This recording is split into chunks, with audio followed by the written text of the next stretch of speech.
काय होतं त्याचा फायदा? त्याचा फायदा असा होतो की मनुष्य प्रत्येक ठिकाणी आपली जी अडचण आहे ती सोडत असतो.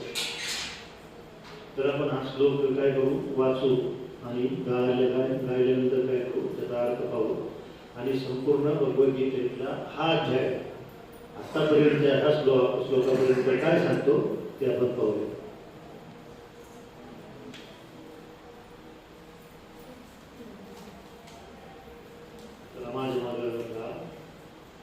योग संन्यस्त कर्माणं ज्ञान सच्चिन्न संचयम् आत्मवन्तं न कर्माणि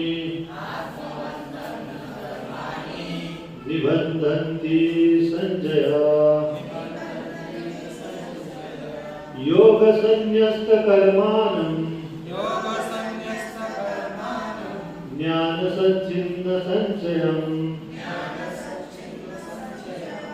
आत्मवन्तं न कर्माणि निबध्नन्ति संजय.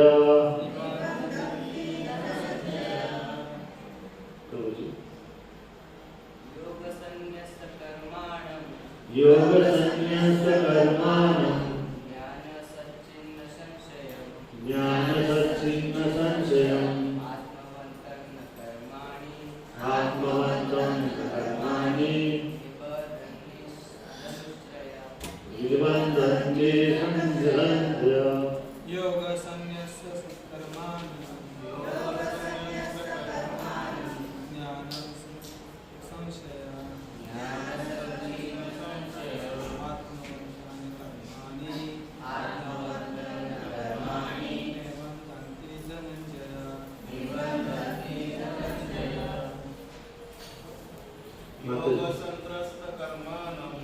योग संन्यस्त कर्माणं ज्ञान सच्चिन्न संशयम् आत्मवन्तं कर्माणि निबध्नन्ति धनञ्जय. योग संन्यस्त कर्माणि ज्ञान सच्चिन्न संशयम् आत्मवन्तं कर्माणि निबध्नन्ति धनञ्जय.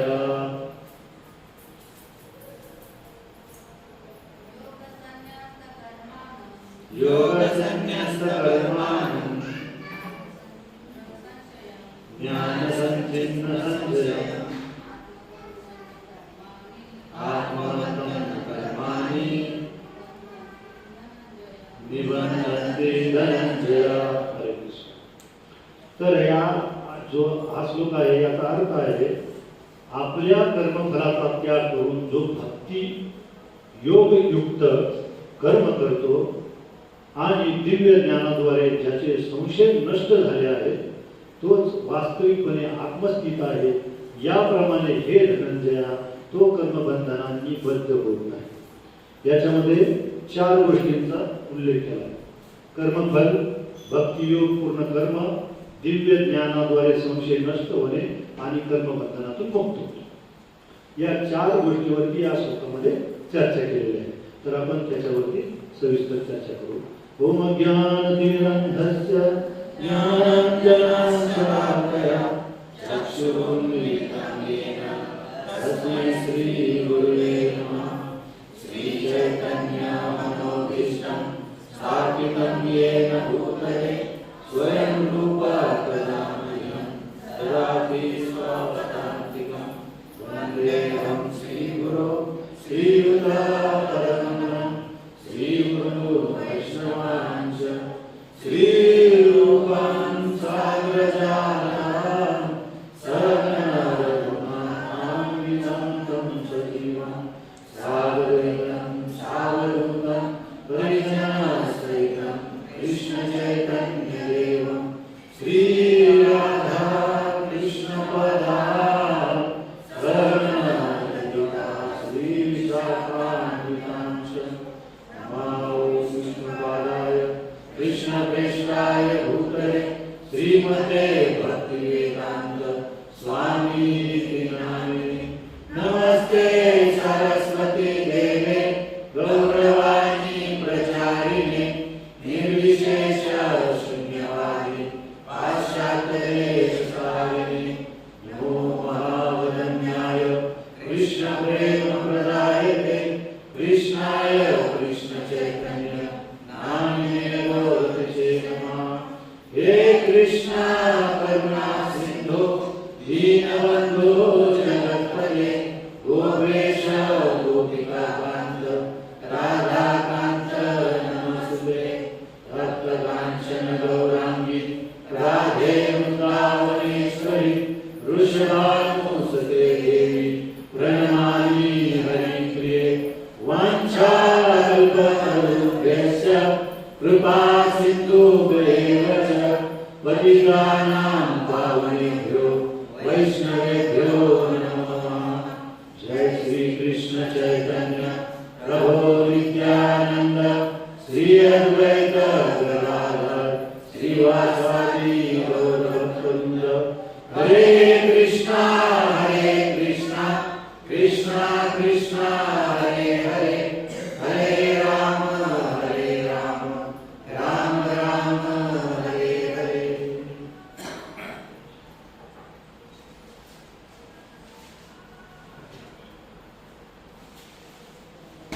तर हा जो श्लोक आहे हा ज्ञानाच्या पूर्णत्वाचा विचार केला जातो। ज्ञान घेतल्यानं शेवटी आपल्याला काय त्याचं फलश्रुती आहे, त्याची काय फळ मिळेल याच्याबद्दल ह्या श्लोकामध्ये सांगितलं आहे। दोन प्रकारचे ज्ञान असतात, एक आध्यात्मिक ज्ञान असतं आणि एक भौतिक ज्ञान असतं।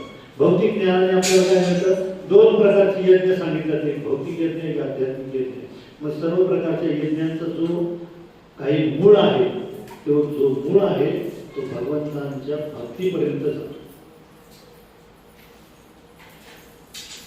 कुठल्याही गोष्टीचा मूळ हे महत्वाचं असतं, म्हणून यज्ञ आणि प्रयत्न भगवंतांच्या संतुष्टीसाठी जर केले नाही कोणतेही कार्य, तर ते कार्य आपल्याला काय होतं, बंधनात टाकतं। बंधनात टाकतं म्हणल्यावरती आपल्याला काय होतं, बंधनात टाकतं म्हणजे काय, बंधनात टाकतं म्हणजे आता आपल्या रस्त्याने बांधलं जातं का, आपल्याला आपल्या कुठेतरी कैदेत टाकलं जातं का, हे भक्ती करत नाही मग ह्यांना कुठेतरी बंद करून ठेवा असं काय असतं का। पण कर्मबंधन म्हणजे तर कर्मबंधन जे आहे ते कर्मबंधन दोन प्रकारचं आहे, एक पुण्यातून येतं ते कर्मबंधन आणि एक पापातून येतं ते कर्मबंधन। मग पुण्यातून जे येतं त्याच्यात आपल्याला दिव्य म्हणण्यापेक्षा स्वर्गीय सुखाची प्राप्ती होते। पण जे पाप कर्म येतं त्याच्यामुळे नरक योनीमध्ये आपल्याला जाऊन आपल्याला तिथे दुःखाचं सामोरं जावं लागेल। मग मला सांगा, या कर्मबंधनात आपण तर काय आपल्याला वाटतं की आपण काही पाप करीतच नाही। एक माणसाचा असा एक गुणधर्म असतो मनामध्ये की आपण सगळं चांगलं वागतोय, सगळ्या समाजामध्ये व्यवस्थित आनंदाने राहतोय, मग आपलं पाप कसं होतं। मी तर आपलं कोणाच्या वाट्यात जात नाही, कोणाला मारित नाही, कोणाला हानीत नाही, कोणाच्या शिव्या देत नाही, कोणाला काहीच बोलत नाही, तरी पाप लागतं। अजाणतेपणाने संपूर्ण पापाची रचना केलेली आहे। अजाणतेपणाने तुमच्याकडून पाप आपल्याकडून होणारच। ह्या सृष्टीची रचना अशी केलेली आहे, या भौतिक सृष्टीची रचना अशी केली आहे, विदाऊट पाप राहू शकत नाही। कसं, क्षणाक्षणाला प्रत्येक क्षणाला कर्म केलं की त्याचं एक फळ तयार होणार, ते पुण्य कर्माचं असेल नाही तर पाप कर्माचं असेल, ते तयार होणार म्हणजे वन। कसं, अन्न न भगवंताला दाखवता शिजवलं, भगवंत भगवद्गीतेमध्ये चोर आहे, हो मी कमवलंय, मी पगार कमावलाय, मी दुकानातून विकत आणले, मी खातो, मी चोर कसा आहे। त्या दुकानदाराचं बी नाही ते, ज्या शेतकऱ्याने पिकवलं त्याचं बी नाही ते, ज्याची जमीन, कोणाची जमीन आहे, सातबारा नका बघू, संपूर्ण सृष्टीचा अहम सर्वस्व प्रभो, मी संपूर्ण सृष्टीच्या कणाकणाला निर्माण केले, ज्यांनी निर्माण केलंय, ज्या व्यक्तीने निर्माण केले त्याची ही सृष्टी आहे. सकाळी राधे शंकर लेक्चर ऐकला मी मंदिरामध्ये. पृथ्वीचं गीत भागवतामध्ये 12 स्कंदामध्ये पृथ्वी मातेचं गीत येतं. त्याच्यामध्ये पृथ्वी माता काय सांगते ना, ते हजारो आले राजे आणि माझ्यासाठी लढले. ही एरिया माझा, ही देश माझा, हे क्षेत्र माझं, आणि सगळे मेले, काही नाही राहिले. पृथ्वी मातेच्या त्या ज्या गीत आहे, पृथ्वी गीत म्हटलं जातं, त्या गीताचे 13 श्लोक आहेत. त्या 13 श्लोकामध्ये संपूर्ण जे आपले हवे असेल, आपल्याला जे हे पाहिजे ते पाहिजे ते पाहिजे ते पाहिजे, आणि शेवटी 1.5 किलो बी राख नाही होत. मोजली तर सगळी राख किती होती? 1.5 किलो बी नाही होती. ते बळच पिशव्यांमध्ये पाणी मारून राहतो, हे सगळ्यांना माहिती, पण बळत. मग काय येणार? नाही वळलं की कर्मबंधन घ्यावं लागणार. कर्मबंधनाशिवाय पर्याय नाही. मग काय? पाप केलं तर पापाची फळं, पुण्य केलं तर पुण्याची फळं. दान केलं, पुण्य झालं, दानाचं फळ मिळणार. मग या श्लोकामध्ये 4 गोष्टींचं मत, 4 गोष्टी सांगितल्या. एक कर्मफलाचा त्याग करून भक्तिपूर्ण कर्म, एक त्याग करता कर्मफलाचा, कर्मफलाचा त्याग करणं एवढं सोपं आहे. हे सोपं? महिनाभर पगार काम करायचं, पगारापेक्षा मला नको असं कोण करू शकतो? कर्मफलाचा त्याग म्हणजे कर्मफळ भगवंतांनी काय सांगितलं, तू मला अर्पण कर. मला अर्पण कर म्हणजे संपूर्ण पगार भगवंतांना देऊन टाकायचं का? एक छोटासा हिस्सा तो भगवंतांच्या सेवेसाठी आपण वापरला पाहिजे. जेणेकरून शरीर शुद्ध कशाने होतं? आंघोळीने शरीर शुद्ध होतं. मन शुद्ध कशाने होतं? मन मंत्राने शुद्ध होतं. आणि धन कशाने शुद्ध होतं? दानाने शुद्ध होतं. बरोबर? मग शुद्धीकरणाच्या क्रियेमध्ये आपण सर्वांनी त्याच्यात सहभागी झाला पाहिजे. सर्वात महत्वाचा मुद्दा त्याच्यामध्ये भक्तिपूर्ण कर्म सांगितलं.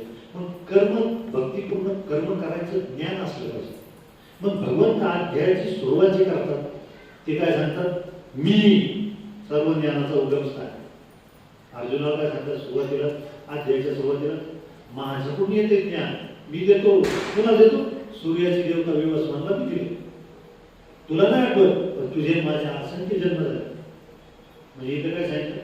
तू आणि मी, तू जीवात्मा आणि मी भगवंत, मी आणि तू संघच आहे. म्हणजे आपण बी आहोत. असं नाही की हा जन्म आहे आपला. ज्या दिवशी म्हणजे भगवंत जसे आहेत सनातन, तसा आपण बी सनातन आहोत. सनातन म्हणजे काय? भगवंत आधी आणि अंत नाही भगवंताला, तसं आपल्याला बी आधी अंत आहे. पण फक्त भगवंत आहे, भगवंत आहे, आपण त्यांचे शुद्ध एक अंश आहे. तर मग कर्मबंधनातून मुक्त व्हायचं. कर्मबंधनातून मुक्त होण्यासाठी भक्तिपूर्ण कर्म गरजेचं आहे. भक्तिपूर्ण कर्म करणं गरजेचं आहे. मग त्यासाठी ज्ञान घेणं गरजेचं आहे. मग भगवंताने सांगितलं ज्ञान असं आहे, मी दिलंय. भगवंताने दोन्ही ज्ञान दिले. भगवंताने दोन्ही ज्ञान काय दिले? तुला जगायचंय, तुला आनंदाने राहायचंय, मग तू देवी देवतांच्याकडे जा आणि भौतिक गोष्टी मागून घे आणि सुखाने राहा. तुला माझ्याकडे यायची आवश्यकता नाही या किरकोळ कामाचं. देवा मला मुलं पाहिजे, मला हे प्रॉपर्टी पाहिजे, देवा मला असं पाहिजे, देवा मला तसं पाहिजे, माझ्याकडे येऊ नये. तुला जर भक्ती पाहिजे, तुला जर या भगवंताच्या धामात जायचे, माझ्याकडे मी तुला सगळं देतो. म्हणजे मी सर्व देणार, माझ्याकडूनच येत असतं. तर याच्यामध्ये सुरुवात करताना भगवंत सांगतात की ज्ञान आहे ते माझ्याकडून येतं. आणि ज्ञान ज्याला आपण आध्यात्मिक ज्ञान म्हणतो, जे या संपूर्ण सृष्टीतून काय करायचंय, या भौतिक जगातून मुक्ती मिळून भगवंताच्या धामात जाण्याचं जे ज्ञान आहे, जो मार्ग आहे, तो मी दिलेला आहे. मग तुम्ही काय करा? तो मार्ग घ्या आणि काय करा? त्या मार्गाने काय करा? तुम्ही सुटा, या भौतिक जगातून सुटा आणि हळूहळू माझ्याकडे या. मग कसं?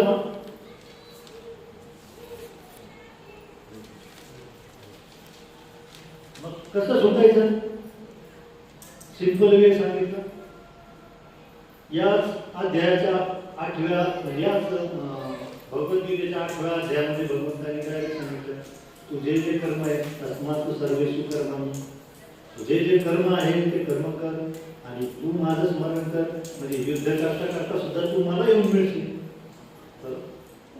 मग याचा अर्थ काय आहे की भगवंतांनी आता स्मरणावरती जास्त काय केलं, फोकस केला. स्मरण कोणाचं करायचंय, भगवंतांचं करायचं. ठीक आहे, पण आपल्याला म्हणजे भगवंता अर्जुनाला वाटलं भगवंता तू ज्ञान दिले, ठीक आहे, तू तर कालच माझ्या बरोबर, मी तर तुझ्या बरोबर रोज राहतोय, पण तू कसं काय पुरातन, मी कसं काय असं. तर अर्जुनाला भगवंतांनी सांगितलं, परित्राणाय साधनां विनाशाय च दुष्कृतां धर्म संस्थापनार्थाय संभवामि युगे. मी येतो, येणारच वचने, जिथं जिथं प्रॉब्लेम तयार होणार त्या ठिकाणी, जिथं जिथं अधर्म वाढणार त्या ठिकाणी मी जन्म घेऊन मी अवतरण घेऊन अवतार घेणारच, येणारच. नाही आलो तर मी प्रभुपादांसारख्या महान संतांना पाठवतो. पण प्रत्येक वेळेस आठवण करून देणार, चला आपल्याला जायचंय, ह्याच्यात अडकू नका. मी त्या ज्ञानाची आठवण करून देईन, पण त्या ज्ञानाची, ते जे ज्ञान तुला आता सांगितलं त्या ज्ञानाची आठवण करून देईन. कोणतं ज्ञान आहे? भगवंत सांगतात की संपूर्ण भक्तिपूर्ण कर्म करण्याचं जे ज्ञान आहे ते सोडून बाकी सगळं अज्ञान आहे. मग त्या मेंदूचा काय उपयोग? एवढी डिग्री अब्जावधी रुपये खायला 2च किलो, जास्त नाही. हाती सारखं 25 किलो नाही खावा. कालच एक मित्र आहे IT मध्ये कामाला आहे, माझं फोनवर बोलणं झालं, म्हणलं सगळे बंगला आहे, गाडी आहे, जमीन आहे, सगळे अजून सगळं मिळेल, अजून बरंच मिळेल. पण म्हणलं आयुष्यभर 40-45 वर्षाला हेच करतोय, आता काय? एक होतं त्याचं 2 झालं, 2चं 3 झालं, तर शेवटी काय? करोनाच्या काळात अनेक जणांना झटके बसले. म्हणजे झटके कसे बसले की स्वप्न सुद्धा वाटलं नाही अशा घटना घडून गेले. मग याचा अर्थ काय होतो की आपण जे काय करतोय हे खरंच आपल्याला उपयोगी आहे का? मग आपल्याला उपयोगी काय आहे ते आपण आपल्याजवळ ठेवायला पाहिजे. प्रभू सांगतात 2 मार्ग, 2 यज्ञ. एक भौतिक यज्ञ आहे, त्याने तुम्ही संपन्न व्हाल, तुम्हाला धन संपत्ती सगळं मिळेल, परंतु ते शेवटी तुम्हाला सोडवा, अंतकाली तुम्हाला सगळं ठेवावंच लागेल. ही सगळ्याला देशप्रभू सांगितलं की शरीर सुद्धा सोडावं लागेल. माझं म्हणून जे आज रंगवले ना 2 किलो पावडर ही सुद्धा थांबणार. ह्याच्यात अर्थ असं नाही की भीती मृत्यूची घालून एखाद्याला घाबरून सोडायचं, हा विषय नाही. विषय काय आहे की खराच याच्यातून आपल्याला बाहेर पडता येईल. मग सगळं सोडून जंगलात जायचे का? काय सांगितलंय? भक्तीपूर्ण कर्म करायला पाहिजे. जो आपल्या कर्मफलाचा त्याग करू, म्हणजे त्याग करणे म्हणजे काय? अनासक्त होय, भगवंताला अर्पण करते. देवा ठीक आहे, 5 लाखात मी बिशी लावली की माणूस पळून गेला, काय अडचण नाही, भगवंता तुला द्यायचं होतं तेवढं दिलं, आता नाही ते ठीक आहे. असं जरा थोडासा आपल्यामध्ये समजदारपणा आला पाहिजे. तेव्हाच आपण काय म्हणायचं, आपल्यात मॅच्युरिटी आहे की भक्ती मार्ग तू प्रत्येक वेळेस काय करतो, भगवंतावरती विसंबून राहायचा प्रयत्न करतो. असं नाही की मग सगळं सोडलं, भगवंता हे पलंगावरती मी वाट पाहतोय, कधी लावली येतील, कधी पेढे येतील, कधी तू देशील आम्हाला जेवायला. अर्जुनाला सांगितलं भगवंतांनी, तुला युद्ध करावं लागेल, मी काय करणार, मी रथाचा सारथी होणार, तुला सांगणार काय करायचं, पण मी तुझ्या कर्माचं काहीच नाही करणार. तू तुझं कर्म करायचं, मी तुला त्याच्यातून कर्मफलातून सोडणार. म्हणजे कर्म तर निश्चित करावं लागणार आहे, फळ तर निश्चित होणार आहे, पाप तर येणारच आहे, पुण्य येणारच आहे, सुटायचं कसं? मग इथं काय सांगितलंय, जो कोणी भक्तीपूर्ण कर्म, भक्तीमध्ये 9 विधा होते, श्रवण, कीर्तन, स्मरण, वंदन, अशा 9 विधा भक्ती माहिती आहे. मग याच्यातला एक आपण कीर्तन श्रवण करतो, बरोबर. मग भक्ती मार्ग कर्म करतो. आणि दुसरं, ज्याचे संशय कधी येतो माणसाला, हे कान आहेत ना, हे योग्य ठिकाणी नाही वापरले ना त्या ठिकाणी संशय उत्पन्न होतो. उदाहरणार्थ संशयाचं सगळ्यात मोठं उदाहरण आपल्या इतिहासात कोणतं भेटलं? रामायणामध्ये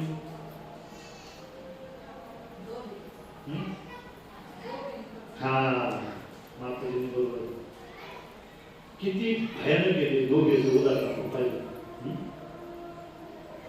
दोघेंनी काय केलं? संशय. भगवंत तसे नाही, भगवंत काय असं नाही.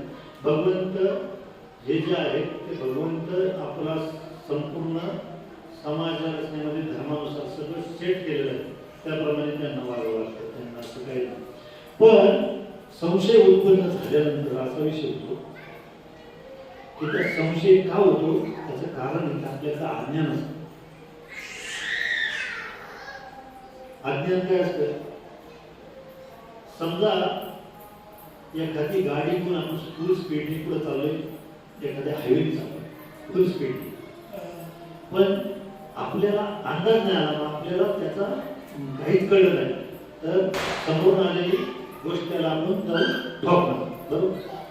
पण त्याला जर ठोकायचं याच्यामध्ये जर आपण आनंदाने थोडा स्पीड कमी करून आणि व्यवस्थित गेलो तर काय होईल? त्याच्यामध्ये आपल्याला व्यवस्थित वळणाने आपण निघून जाऊ. याच्यामध्ये संशय उत्पन्न ज्यावेळेस काय होते, शंका ज्यावेळेस मनामध्ये उत्पन्न होते, ज्यावेळेस शंका मनात उत्पन्न होते त्यावेळेस अनेक प्रकारचे व्याधी निर्माण.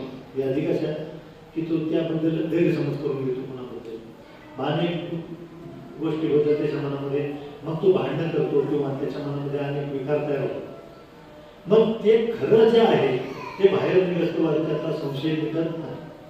मग आता खरं संशय काय आहे की शास्त्रावरती आपण संशय, भगवंतावरती अर्जुनाला सांगताना भगवंतांनी सांगितलंय संपूर्ण की मी ज्ञान दिलेलं आहे, पण भगवंत थोडस मनात येतच ना की माझ्या बरोबर आहे, रोज पण तू कसं काय? मग ते संशय जो आला ज्ञानाबद्दल, जे संशय तिथं वचन जे दिले भगवंतांनी जे सांगितलंय त्याच्यावर संशय गेला. ते काय शक्य आहे का? सोपं आहे हे काय खरं असते का? हे कुणीतरी माणूस आहे त्यांनी ते निर्माण केलेलं आहे आणि त्यांनी ते लिहिलेलं आहे का नाही? त्याच्यामुळे तो एक प्रकारचा संशय आपल्या मनामध्ये उत्पन्न होतो.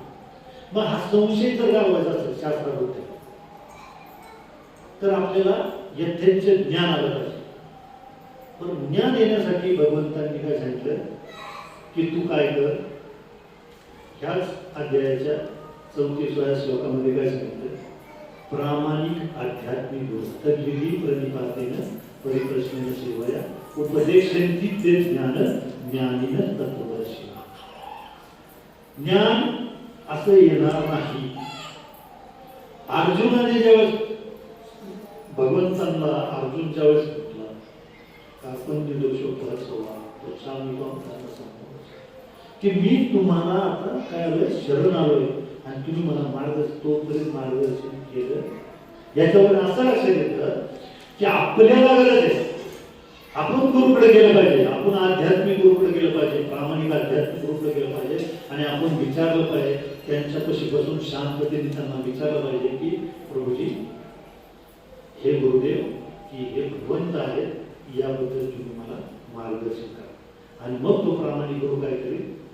त्या परंपरेतून आलेल्या भगवंतांनी परंपरेचा उल्लेख ह्याच अध्यायात केला की परंपरेने जे ज्ञान आलंय ते ज्ञान योग्य रीतीने वाटलं जाईल आणि योग्य रीतीने वाटलेलं ज्ञानामुळे काय होईल? संशय नष्ट होतील आणि मग संशय नष्ट झाल्यावर तो पूर्णपणे शरणागत होईल आणि शरणागत झाल्यावर तो भक्ती करेल. भगवंत कृष्णच आहे हा जर संशय मनात असेल तर तो भगवंताची भक्ती करू शकत नाही. मग ज्यावेळेस त्याचे संशय नष्ट होतील त्यावेळेस तो काय करेल? भक्ती करायला सुरुवात करेल आणि मग काय होईल? भक्ती केल्यानंतर ज्याचे संशय नष्ट झाले तो कर्मबंधनातून मुक्त होतो आणि कर्मबंधनातून जो मुक्त होतो तो कुठे जातो? स्वर्गात का नरकात? कुठे? भगवंतांच्या धामामध्ये. हा सोपा आणि सिंपल मार्ग आहे. सोपा आणि सिंपल मार्ग आहे की पूर्ण कर्मबंधन नष्ट झाली पाहिजे. हे नाम जे घेतो आपण की हजारो पापाची पुण्याची फळं नष्ट करते. काय करत? पापाची आणि पुण्याची नष्ट करते. पापाची आणि पुण्याची जर पापाचे ठीक आहे नष्ट केले, पुण्याची का नष्ट करायची? पापामुळं तरी तो माणूस नरकात जाईल आणि तो स्वर्गात कधी जाईल, त्याच्याकडे पुण्य संचित असेल तर तो स्वर्गात जावा. मग स्वर्ग आणि नरक आणि पृथ्वी या 3 ठिकाणी नाही, 3 लोकात आपल्याला राहायचं नाही. आपल्याला भगवंताच्या नामात जायचे. त्यामुळे आपण काय केलं पाहिजे? हरिनामाचा मोठ्याने गजर केला पाहिजे. हरे कृष्णा कृष्णा कृष्णा हरे हरे, हरे राम राम राम हरे. आपल्या इस्कॉनचे आचार्य श्री प्रभुपादांची 125वी जयंती आहे. पण सांगायचा मुद्दा असा आहे की ह्या प्रबोधनामुळे हजारो करोडो लोक आहेत ना या कर्मबंधातून मुक्त झाले. ज्यांना कृष्ण म्हणता येत नाही कृष्ण मुक्त झाले. चायनीची एक काही टीम आलेली काही वर्षापूर्वी आपल्या इस्कॉन मंदिरला, त्यांना कृष्ण राम म्हणता येत नव्हतं. चॅन चिन म्हणता येत नव्हतं. त्यांना सुद्धा शिकवली. म्हणजे जगाच्या पाठीवर नुसत्या भारतात नाही तर जगाच्या पाठीवर संपूर्ण देशामध्ये ह्या भगवद्गीतेचा या ज्ञानाचा प्रचार केला जातो. आता हा विषय आपल्याला बी आपण तो वाचलोय असं समजायचं. ते भगवंताचे रूप आहे. आपण संपूर्ण हा जो महिना आहे गीता जयंती येईल, तर याच्यामध्ये सर्वांनी ह्या भगवद्गीतेचं वितरण करण्यासाठी सर्वांनी वेळ काढायचा.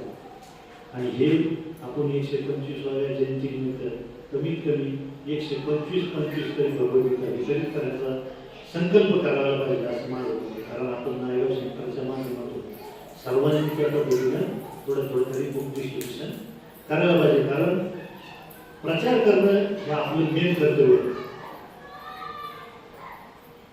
त्या बोट बुडताना त्या बोटीतून आपण वाचल्यानंतर आपण त्या ज्या बाकीचे बुडणार आहेत त्यांना सुद्धा वाचवायला पाहिजे. आपलं मेन कर्तव्य. अशा पद्धतीने जे प्रभुपादांनी आपल्याला ज्ञान दिले त्या पद्धतीचे ज्ञान आपण इतरांकडे द्यायला पाहिजे. अशा पद्धतीने आपण करायला पाहिजे. आता ह्याच्यामध्ये दुसरा श्लोक आहे. दुसरा श्लोक काय आहे? तस्मात् ज्ञान संभूतम् हृदस्थं ज्ञानसिनात्मना चित्तवेनं संशयं योगमात्रुत्तिष्ठ भारत. तस्मात् ज्ञान संभूतं हृदयस्थं ज्ञानसिनात्मना चित्तवेनं संशययोगा मातिष्ठोत्तिष्ठ भारत. म्हणून अज्ञानामुळे तुझ्या हृदयातील संशय उत्पन्न झाले ते ज्ञानरूपी शस्त्राने छापून टाक. जे काय संशय उत्पन्न झाले त्या अर्जुनाच्या मनामध्ये काय की मी ज्ञान देतो भगवंत म्हणजे शक्य आहे का? जो संशय निर्माण झाला ज्ञानाबद्दल तो पहिला छापून टाक. कशाने? ज्ञानाने. ज्ञान म्हणजे काय? भगवद्गीता भागवत, गीता भागवत श्रवणाचे चिंतन विठोबाचे. मग कर्म जे आहे ते कर्मबंधन काय होईल? ते कसं काय आपण कर्मबंधनातून मुक्त व्हायचं? त्यासाठी त्या ज्ञानाची गरज आहे. ज्ञान काय आहे की सर्वात महत्वाचा मुद्दा आहे की प्रभुपादांनी एकदा कोणीतरी विचारलं होतं की भगवंत कोण आहे? एक लहान मुलगी आहे, त्याचं नाव काय होतं? सरस्वती माता जे आहे आणि ती छोटी होती. म्हणजे कोण आहे भगवंत? ते म्हणजे कृष्ण. तुला सगळे म्हणजे छोट्या मुलीला म्हणजे ज्याला कळलं की कृष्ण भगवान आहे, कृष्ण तू स्वयं भगवान, ज्याला कळलं तो पूर्ण ज्ञानी. कारण काही ठिकाणी भागवतामध्ये असं सांगितलंय की जो भक्ती करतोय ना त्याचे संपूर्ण कर्म पहिलेच दिलेलं आहे. तो सिरियसली भक्तीमध्ये आला ना त्याचे संपूर्ण कर्माचं बंधन पहिलं मुक्त झालं. म्हणून काय व्हायला पाहिजे की आता आपण सगळेजण जप करतोय, सगळं तप करतोय, पण प्रचार हा आपला महत्वाचा मुद्दा आहे. आपण सगळ्यांनी मिळून प्रचार. कारण ज्याला कळलंय कसं असतं जे वैदिक संस्कृती आहे त्याच्यामध्ये एक महत्त्वाचा मुद्दा आहे की जे आपल्याला मिळेल ते आपण दुसऱ्याला वितरित करायला पाहिजे. ज्ञानाची हीच मोठी काय आहे, ज्ञानाची एक सिस्टीम आहे. त्या सिस्टीमप्रमाणे आपण ज्ञान आपल्याला मिळेल आपण दुसऱ्याला वितरित करायला पाहिजे. मग आता 9व्या अध्यायाच्या 27व्या श्लोकामध्ये भगवंत सांगतात यत करोसी यत होसी यत नासी. म्हणजे जे काय आहे तू जे खातोस तू जे काय करतोस ते सगळं मला अर्पण कर, म्हणजे तू कर्मबंधनातून मुक्त होस. म्हणजे सांगायचा मुद्दा असा आहे की याच्यामध्ये काय सांगितलंय, हे म्हणते हे अर्जुना, तू जे जे कर्म करतोस, जे जे खातोस, जे जे हवन करतोस, जे जे दान देतोस, जे तू तप करतोस, ते तू मला काय कर, संपूर्ण मला अर्पण कर. म्हणजे कुणाला अर्पण कर, भगवंताला अर्पण कर. म्हणजे आता अर्थ हे भगवंता तू या सर्वाचा मालक आहे आणि हे तुझंच आहे हे भगवंतांनी त्यांना सांगितले अर्जुन. दुसरं असं याच्या 28व्या श्लोकामध्ये भगवंत काय सांगतात की याप्रमाणे कर्मबंधनाच्या शुभाशुभ फलापासून तुझी सुटका होईल. जसं तू जर काय केलं की तू जे खातोस जे कर्म करतोस ते मला अर्पण केल्यामुळे काय होईल, तू कर्मबंधनाच्या शुभाशुभ फलापासून तुझी सुटका होईल. आपलं काय फलापासून मुक्त कधी होईल, भगवंतांची भक्ती केली तर. इथं काय सांगतात भगवंत, डायरेक्ट सांगतात की तुझी काय होईल, सुटका होईल. कधी होईल की तू कसा वागला पाहिजे, तू जे कर्म करतोस, जे काय खातोस, जे काय दान देतोस, हवन करतोस, काय करतोस, तू काय कर हा मार्ग आहे. पुढे जाऊन आपल्याला भगवद्गीतेत येईलच. परंतु याच्यामध्ये मला अर्पण केल्याने काय होईल, मला अर्पण केल्याने तुझे मन तुझ्या कर्मफलातून सुटका होईल आणि संन्यास योगाने युक्त होऊन तू माझ्या दृढपणे माझ्यावर मन स्थिर करशील आणि मुक्त होऊन कुणाला प्राप्त होशील, मला प्राप्त होशील. याचा अर्थ काय आहे, याचा अर्थ असा आहे की प्रत्येक गोष्ट जे करतो तू काय करतो, आपण स्वतःसाठी करतो. हे सगळ्यांना मान्य आहे. प्रत्येक गोष्ट आपण काय करतो स्वतःसाठी. घर बांधलं त्याच्यामध्ये बेड पाहिजे माझ्यासाठी, बरोबर, किचन पाहिजे माझ्यासाठी. कसं मग मला सांगा की किचन बांधल्यानंतर किचन मध्ये जो स्वयंपाक केला जातो तो कोणत्या भावनेने केला जातो, आज आपल्याला काय आवडतं ते करायला पाहिजे. इतर ठिकाणी नंतर भक्ताच्या घरी तो भगवंताच्या आवडतच करतो. पण इतर ठिकाणी काय बनतो, उदाहरणार्थ एखाद्या घरामध्ये आपण गेलो आणि तिथं ते एखादी लेडीज असेल आणि ती लेडीज काय करणार, आज काय करायचं मग पाहुण्याचं मनाचं काय, पाहुण्यांचं काय असतं नेहमीच असतं. पण जे ज्या शाकाहारी माणूस गेला ते म्हणतो काय नको मला ना, तुम्ही जेवत आज मग काय करू श्रीखंड पोळी करू, काय रमस पोळी असं चाललेलं असतं. पण ज्याच्या घरामध्ये भगवंत आहे किंवा जे भगवंताची भक्ती करतात ते काय विचार करतात, मार्केटमध्ये गेले तरी आपण आज करू, आज थोडी फळं घेऊन जाऊ, गोविंदावरती किंवा गडी, असा एक भाव तयार होतो. आणि त्याच्यामुळे होतं काय की अर्पण करण्याची गरज वाटत नाही, ती ऑटोमॅटिक अर्पण होतं. म्हणजे भगवंताच्या मनात होतं ते फळ ठेवायचं. काय कसं आहे, आता मी बऱ्याच ठिकाणी भोग लावण्याची पद्धत बऱ्याच ठिकाणी पाहिजे. ते असं घेऊन ठेवतात, ते खा नको खाऊ, आम्हाला काय ठिकाणी असं असतं तुम्ही बघा.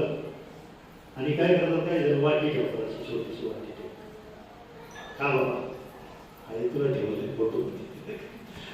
तर आपण काय करायला पाहिजे की जे काय खातो भोग लावण्याची जी म्हणजे भगवंताने आदेश दिले, आपण नाही सांगतो. कर्म करतो बाबा ठीक आहे, भगवंता कर्माचं माझं काम आहे, मी तुझं नामस्मरण करतो.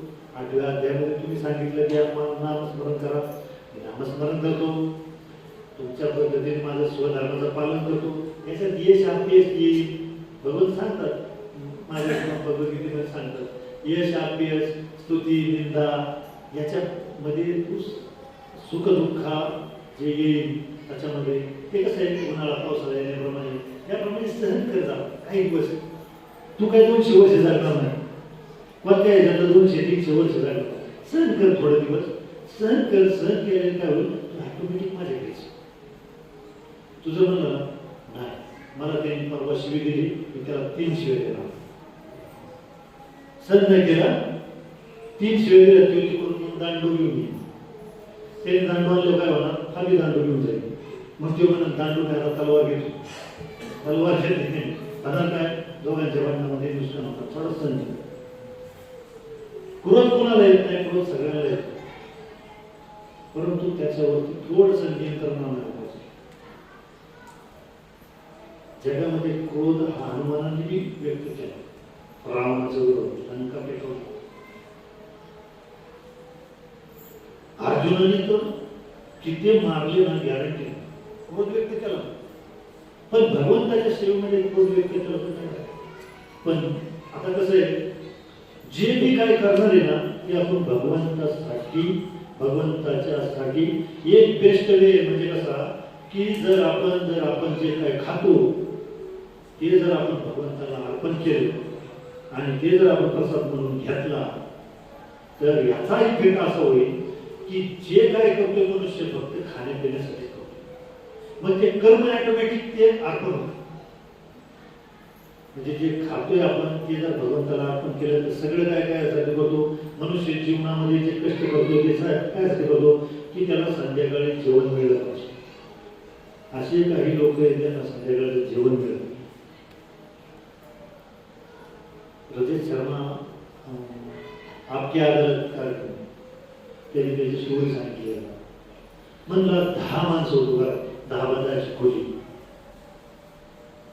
खायला सुद्धा मिळत नव्हतं. पुढून तरी आलं ना ते कोणतरी दान दिले, काय दिले खायचं प्यायचं असा विषय. म्हणजे सांगायचं अशी लय परिस्थिती. आपले स्वतःच्या आचार्य गुरुपादांनी इतकं झाशीमध्ये इतकं वेळ दिला आणि अक्षरशः एक राहून ते दिवस तर रस्त्यावर पडले. म्हणजे इतकं कष्ट घेतले, 20-25 तर एका दिवसामध्ये मोठी नाही झाली. त्याला प्रचंड कष्ट आहे, त्याची प्रचंड इच्छाशक्ती, प्रचंड गुरुवरती विश्वास. हाच गुरुवर विश्वास आपला असला पाहिजे की गुरु मला तारणारच, गुरु मला याच्यातून घेणारच, ही पण संस्था मला वाचवणारच, हरे कृष्ण महामंत्र मला वाचवणारच. हरे कृष्णा कृष्णा कृष्णा हरे हरे, हरे राम राम राम हरे. हा विश्वास पाहिजे माझा. ज्याला विश्वास नाही त्याला संशय आला का करू. ज्याला पूर्ण विश्वास नाही त्याला संशय, खरंच हरे कृष्णाने मी वाचत का आहे का. आणि मग मी हरे कृष्ण मंत्र नाही घेतलं तर, आणि खरंच ही लोक सांगतात ही काय सगळी नाट्यात वेगळ्यासारखी, हा संशय नाही पाहिजे. काय पाहिजे, कारण आपण ज्ञानामध्ये नाही, ज्ञानामध्ये ज्यावेळेस आपण येऊ त्यावेळेस ऑटोमॅटिक काय होईल, आपले संशय नष्ट होते. संशय काय नष्ट होते की आपण पूर्णपणे भगवंतांना समर्पित होऊ. आणि अंत्यकाळी ज्यावेळेस भगवंत म्हणतात की बाबा आता तुझं पूर्ण झालंय, तुला स्मरण करावं लागेल, त्यावेळेस स्मरण आपल्या प्रयत्नाने नाही, भगवंतांच्या प्रयत्नाने. दामोदर लीला त्याचं सर्वात उत्तम उदाहरण आहे. छडी घेतली, भगवंताला छडी घेणारा राहत नसतो. कुणी घेतली, भक्तांनी. भगवंतावर किती असुरांनी आक्रमण केले, एक नाही ठेवलं. ज्याला समजाने किती वेळा गेले, 18 वेळा. आता म्हणले बास 17 वेळा हरवले याला, आता काय करायचं, लीला करायची, रणछोड, रण उतरून जायचं. रणतून जे पळून जातो त्याची कीर्ती नाही, अपकीर्ती होती. अर्जुनाला भगवंत सांगतात तू जाऊ नको लढ, तुझी अपकीर्ती होईल. आणि भगवंत म्हणतात मी आता रथ सोडून जातो. आणि ती काय झाली, कीर्ती झाली. रणछोडरायांचं मोठं मंदिर आहे ठाकूर. म्हणून भगवंत सांगतात मला कर्मबंधन लागत नाही. आणि जे हे जाणतो जन्म कर्मचे दिव्य योग व्यक्तिगत होता त्यक्त्वा देहं पुनर्जन्म नयति मानिती स्वार्जुन. माझे जे कर्म आहे, माझा जे जन्म आहे त्याच्याबद्दल जो जाणतो ना तो कर्मबंधनात राहतच नाही, तो सोडतो माझ्याकडे येतो. मग कसं झालं, रणछोडराय त्यांची कीर्ती वाढली आणि बाकीचे अर्जुन पळून गेला असता कीर्ती झाली. म्हणून कर्म सोडायचं नाही, कर्माला भक्तीमध्ये जोडायचं. म्हणजे काय करायचं, हे करायचं, अर्पण करायचं, नामस्मरण करायचं, दिव्य नामाचं जप करायचं, जेवढा जितका शक्य आता कार्तिक महिन्यात चालू आहे. दामोदर लीलेमध्ये एकदम सुंदर सांगितलं. दामोदर लीला काय, भगवंतांच्या त्रासामुळे भगवंतांना यशोदा माता पकडायला सांग, पकडले दोरी आणली, पण काय कमी पडते सांग, एक जोडली की एक जोडली, दुसरी संपली की दुसरी जोडली, पण दोन जोडले कमी पडले. प्रयत्न, आपले प्रामाणिक प्रयत्न, ज्यावेळेस यशोदा मातेचे प्रामाणिक प्रयत्न भगवंतांनी बघितले, आईच्या डोक्यातून घाम आलाय आणि रागाने ते त्यांच्याकडे होते, थरथर कापणारे भगवंत. ज्यावेळेस भगवंतांच्या पापणी जरी हल्ली ना, संपूर्ण ब्रह्मांडाचा नाश होईल. ते भगवंत थरथर थरथर कापतात. कोणाकडे म्हणजे लीला आहे जबरदस्त. भक्तच भक्तीनेच फक्त भगवंत काय होता, भक्तच भक्तीने फक्त भगवंत मानले जातात, बाकी कशाने मानले जाऊ शकत नाही. आणि बांधले एक म्हणजे आपले प्रामाणिक प्रयत्न. ज्यावेळेस आपण प्रामाणिकपणे प्रयत्न करू त्यावेळेस काय होईल, त्यावेळेस भगवंतांची विशेष कृपा होईल. आणि अंतकाळी काय होईल, भगवंत अंतकाळी स्मरणात येतील आणि आपण पुढे जाऊ गोलोक वृंदावन धामामध्ये. तिथे काय आहे, राधा राणी, करुणामय राधा, एक नंबर करुणा. ते बॉक्स खोलला लांडगा खोलला, वनवेल सापडले आणि आवाज ऐकला. आवाज राधा राणी ललिता सखीला सांगतात की त्यांना सोडवा. लय दया, एक नंबर दया राधा. ज्यावेळेस भगवंतांच्याकडे आपल्याला जायचंय त्यावेळेस राधा राणीची विशेष कृपा आपल्याला पाहिजे. कसं असतं, प्रत्येक टीमचा एक कॅप्टन असतो आणि कॅप्टनला विचारल्याशिवाय संघात सामील नाही होऊ शकत. तसा वृंदावन गोलोक वृंदावनचा कॅप्टन कोण, राधा राणी. राधे राधे वृंदावन आपल्याला कृष्ण म्हणतात नाही, राधे राधे राधे राधे. जर गोलोक वृंदावनाला जायचं असेल, लय लीला त्यांच्या जबरदस्त लीला आहे. आणि जबरदस्त त्यांचं इतक्या दयाळू येतात, कृष्णांच्यावरती इतके प्रेम करतात आणि कृष्ण त्यांच्यावर प्रेम करतात. तो शेवटचा क्षण जो होता तो राधाराणीचा. तर राधाराणीला काय झालं, कृष्णांच्या त्यांचे जे सासू आणि ननंद होती, त्याला आपण काय म्हणतो, त्यांच्या कुटीला आणि जटीला, त्या दोघीचे संशय होता त्यांना राधाराणीच्या पतीवर. राधाराणीला ते निघाय गेलं, ते कापडामध्ये पाणी आणायचं.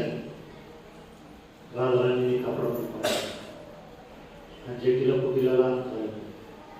शेवटच्या क्षणी राधाराणी त्या झाडाखाली झोपलेल्या आणि त्याच्या बाजूला त्या असतं सखी आहे आणि ते काय करतात, कापूसदार ग्रास आणि कृष्ण त्यांना कळलंय. कृष्णाला सुद्धा अवस्था अशी झाली की धरू शकत नाही, इतके कृष्णाच्या डोळ्यातून पाणी आणि निघाले तिकडे पुढं वृंदावन. आणि ह्या कुटीला जेटीला आहेत ना, त्या रडत्यात. त्या दिवशी रडत्यात म्हणजे अशा रडत्यात की खरंच की तू पतिव्रता आहे, आम्ही तुझ्या उगाच संशय घेतला. रडतात राधाराणी जो म्हणजे अंतिम क्षण कृष्ण आहे. कृष्ण सुद्धा त्याच पद्धतीमध्ये झोप म्हणजे पडलेच काय. तर अशा पद्धतीचा राधाराणी अंतिम क्षणापर्यंत दुसऱ्याचा विचार करावा. राधाराणीच्या हाताला चव आहे, एवढी चव आहे राधाराणीच्या हाताला की त्यासाठी कृष्णांना प्रसाद बनवायला त्या यशोदामाईंना त्यांना बोलवायचं. यशोदामाईचं मनात ना सारखं वाटायचं राधाराणी माझी सूत झाली. आणि त्याच्यामध्ये त्यांच्या त्या भावामध्ये एवढं काय झालं, त्यांनी ती हळदीच लावली अशी राधाराणी. कधी वृंदावनाला गेलं तर पिले तो घडवून कुठं त्या बरसाण्याच्या तिथे. तर आता तरुण मुलगी आहे, किती भावना मनामध्ये असू द्या, पण तरी सुद्धा हळद लावलेली ती लाजलेला भाव झाला आणि त्या वळत गेल्याचे हात अजून ती त्या पिळीपोगाचं पिवळं पाणी पिवळं पाणी साधारण तत्व नाही, दिव्य तत्व आहे. त्या राधाराणीची कृपा विशेष करून भक्तांवर निश्चित होत असते. विश्वास आपण ठेवला पाहिजे, म्हणून संशय नाही ठेवला पाहिजे. खरंच आहे, किती पुरावे द्यायला पाहिजे, असंख्य पुरावे, वृंदावन ठिकठिकाणी पुरावे, असे पुरावे गरज नाही. जगन्नाथपुरीला तुम्ही कोणत्याही धर्माचा प्रत्येक ठिकाणी त्याचे पुरावे, बद्रीनाथचा केदारनाथ सगळीकडे पुरावे. हा संशय कधी निर्माण झाला आपल्या संपूर्ण सृष्टीमध्ये? शिक्षणाचा प्रभाव, जे काय भौतिक शिक्षण झालं त्याचा प्रभाव त्या ठिकाणी झाला, आणि त्या प्रभावामुळे आपल्यावरती काय झालं, संस्कार झाले, आणि संस्कार न झाल्यामुळे काय झालं की ऑटोमॅटिक आपण भगवंताला विसरतो. दुसरं असं की देवी देवता आपल्यावरती टाकल्या गेल्या, आपल्याला कळू दिलं नाही गेलं की आपल्याला तर कुणाची भक्ती करावी. पण संत तुकाराम महाराज असतील, त्या सगळ्या संतांनी सांगितलं, ओरडून सांगितलं, विठ्ठल विठ्ठल विठ्ठला, नाही का?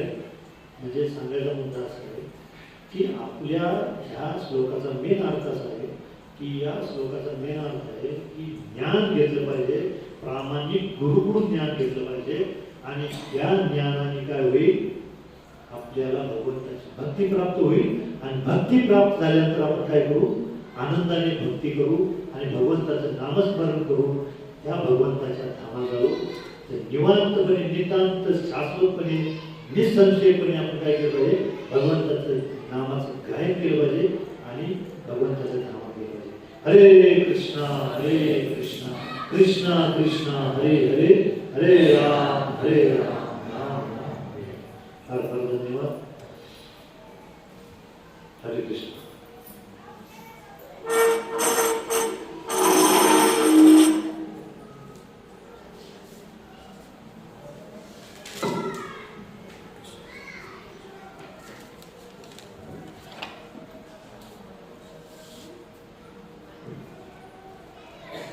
हरे कृष्ण.